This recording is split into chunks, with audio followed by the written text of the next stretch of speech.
मित्रों, आप सभी का एक बार फिर से मेरे यानी अभय प्रताप सिंह की ओर से हार्दिक स्वागत एवं अभिनंदन है।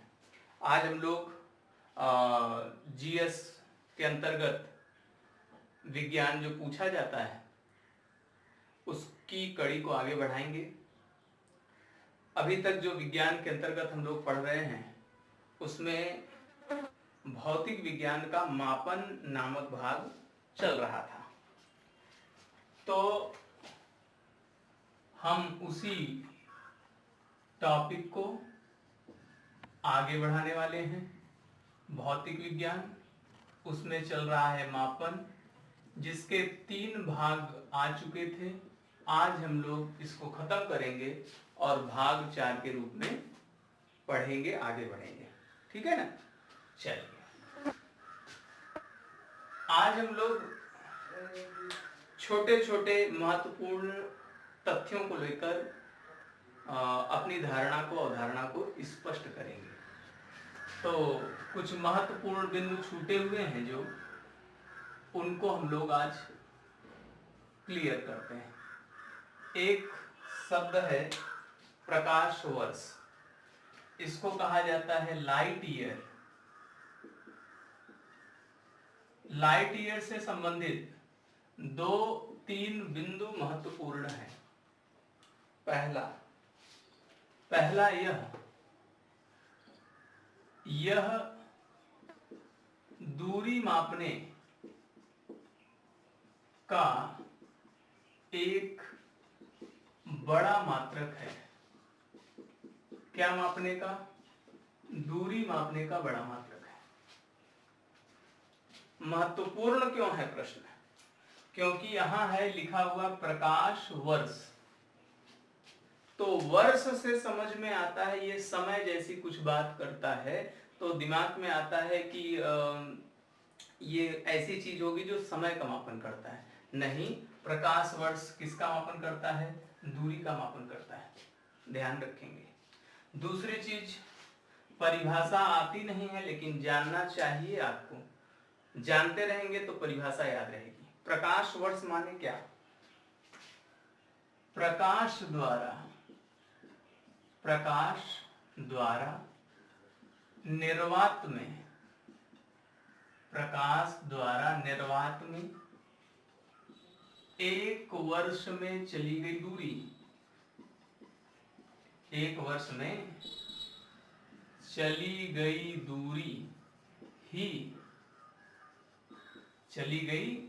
दूरी ही प्रकाश वर्ष कहलाती है।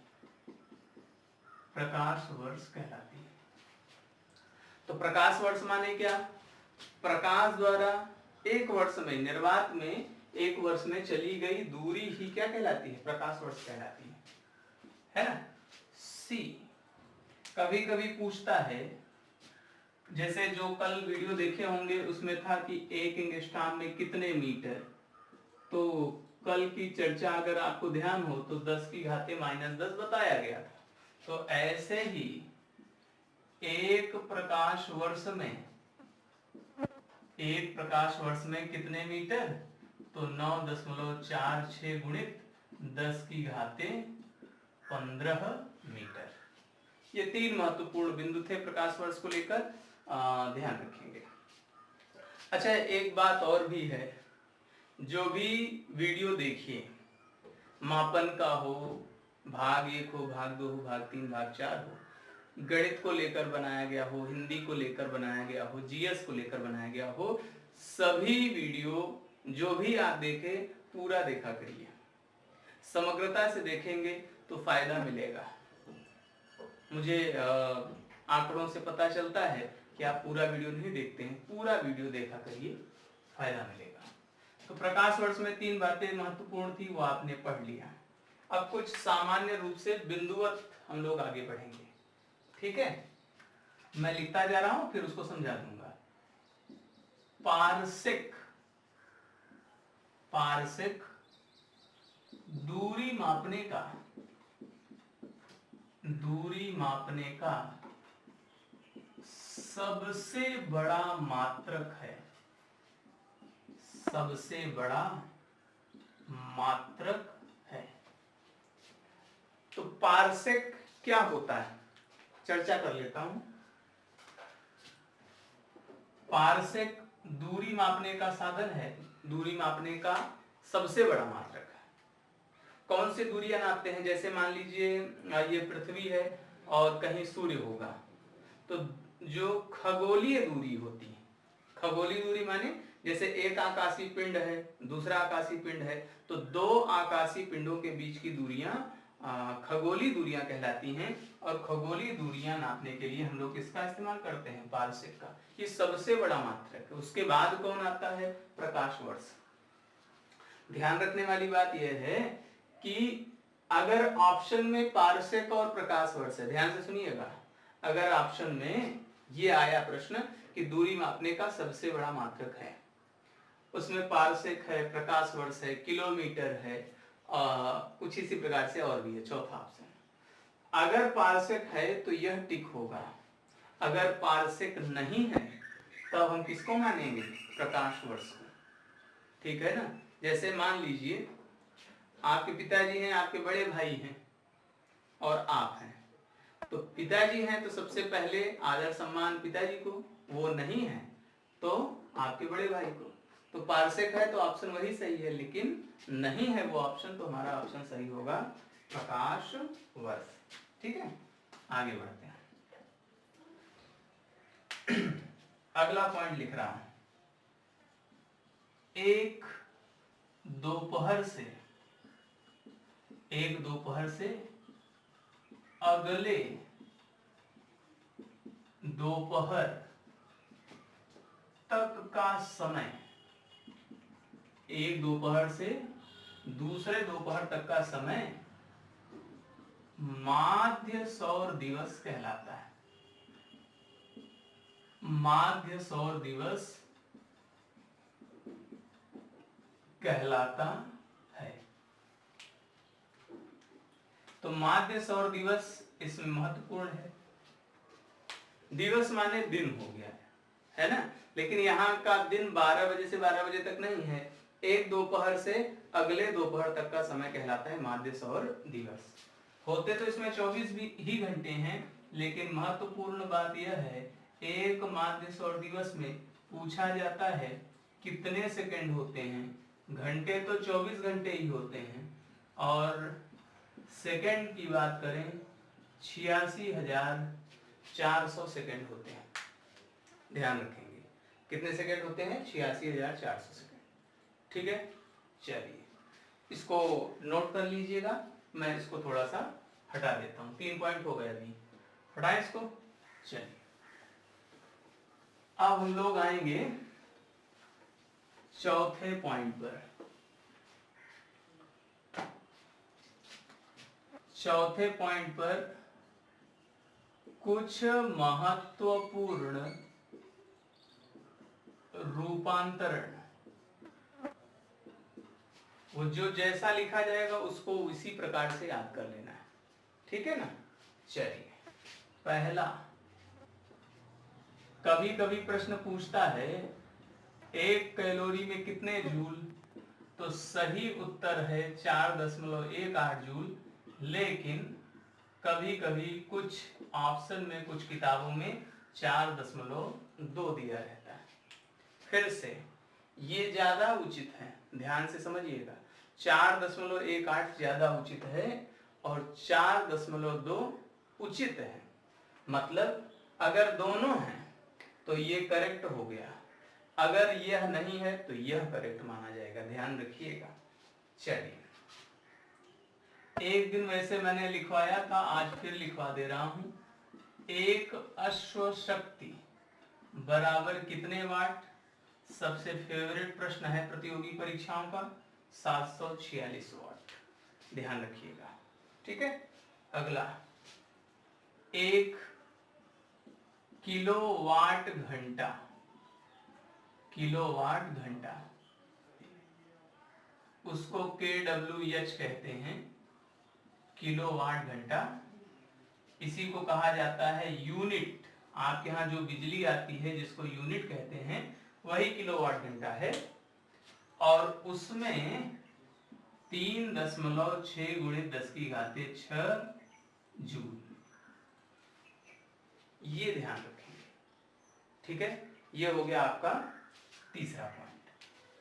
समझ में आ गई बात? चलिए अब हम लोग आगे बढ़े चौथे पॉइंट की ओर। एक वायुमंडलीय दाब, एक वायुमंडलीय दाब बराबर 1 गुणित 10⁵ न्यूटन प्रति मीटर स्क्वायर। इसको हिंदी में लिख देता हूं, न्यूटन प्रति मीटर स्क्वायर।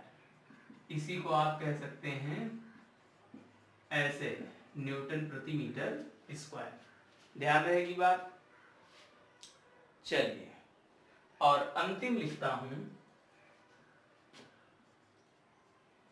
1 जूल बराबर 10⁷ अर्ग। ये पांचवा हो गया, ठीक है। एक चीज यहां नोट करके नीचे ही लिख लीजिएगा, क्या जूल व अर्ग, ठीक है ना। जूल हो गया, अर्ग हो गया, किलोवाट घंटा हो गया, ये सभी ऊर्जा के मात्रक हैं। क्या और भी कुछ लोग हैं? मैं नाम बता दे रहा हूं, ध्यान रखेंगे। न्यूटन मीटर, ठीक है ना, न्यूटन मीटर लिख दूं क्या यहां? नोट यहां से, चलिए हो गया। जानते रहिएगा, आप लोग बढ़ा लीजिएगा अगर आपको बढ़ाना हो। दो और बता रहा हूं, कैलोरी, ठीक है, न्यूटन मीटर, जूल, अर्ग, किलोवाट घंटा, ये सभी ऊर्जा के मात्रक है। कोई विद्युत ऊर्जा का है, कोई कार्य ऊर्जा का है, कोई ऊष्मीय ऊर्जा का है, विभिन्न ऊर्जाओं के मात्रक। 5 मात्रक मैंने आपको बताए, जूल, अर्ग, किलोवाट घंटा, न्यूटन मीटर और पांचवा बताया था आपको कैलोरी, ठीक है ना। ये हो गया महत्वपूर्ण रूपांतर। ये ऐसे ही पूछ लिए जाते हैं, जैसे एक अश्व शक्ति में कितने वाट होते हैं, ठीक है ना। 1 किलोवाट घंटे में कितने जूल होते हैं, 1 जूल में कितने अर्ग होते हैं, ठीक है। ये प्रश्न बनते हैं। इसको हटा दूं। चलिए अब हम लोग एक बात कर लें, मापन के भाग 1 में, मापन के भाग 1 में 2 पॉइंट में वैसे छुड़वाए तो मैंने 3 पॉइंट थे, 23, 24, 25। 23 कंप्लीट कर दिया था हमने भाग 2 में ही या भाग 3 में। अब हम लोग 24 और 25 में कुछ क्या था वहां पर मैं आपको बता दूं। यहाँ क्रमांक था, यहाँ राशि थी, यहाँ था मात्रक। तो ये भाग 1 से संबंधित टॉपिक है। जहां पर आपने लिखा होगा वहीं पर ये दोनों क्रमांक नोट कर लीजिएगा।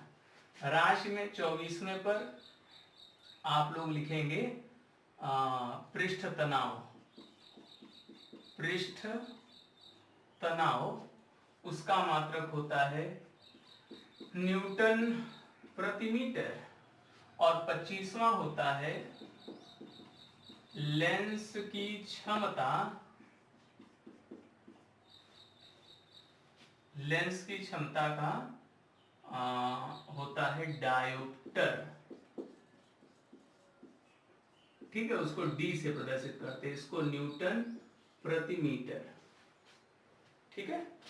ध्यान रहेगी बात, इसको नोट कर लीजिएगा आप लोग, ठीक है। अब मैं आगे बढ़ता हूं।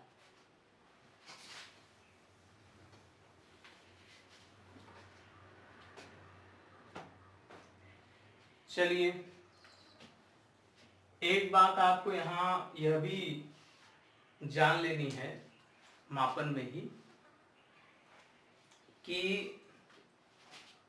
अगर वहां लिखा हो तो अच्छी बात है, नहीं तो यहां पे नोट कर लीजिएगा। प्रतिरोध का मात्रक, प्रतिरोध का मात्रक ओम व विभवांतर का मात्रक, विभवांतर का मात्रक वोल्ट होता है, वोल्ट होता है। ठीक है ना। तो प्रतिरोध का मात्रक क्या होता है, ओम होता है। विभवांतर का मात्रक क्या होता है, वोल्ट। वहां लिखा होगा पहले वाले भाग में, तब तो अच्छी बात है। नहीं लिखा होगा तो ये दो बातें आपको ध्यान में रखनी चाहिए। ठीक है। और कुछ बातें जो महत्वपूर्ण हो। प्रकाश वर्ष मैंने आपको बता दिया, माध्य सौर दिवस बता दिया, पार्सेक के बारे में बता दिया। चलिए, आज की बात बहुत पर्याप्त हुई। आज की क्लास यहीं समाप्त करते हैं। तब तक के लिए आप सभी को शुभकामनाएं प्रदान करते हुए धन्यवाद, नमस्कार।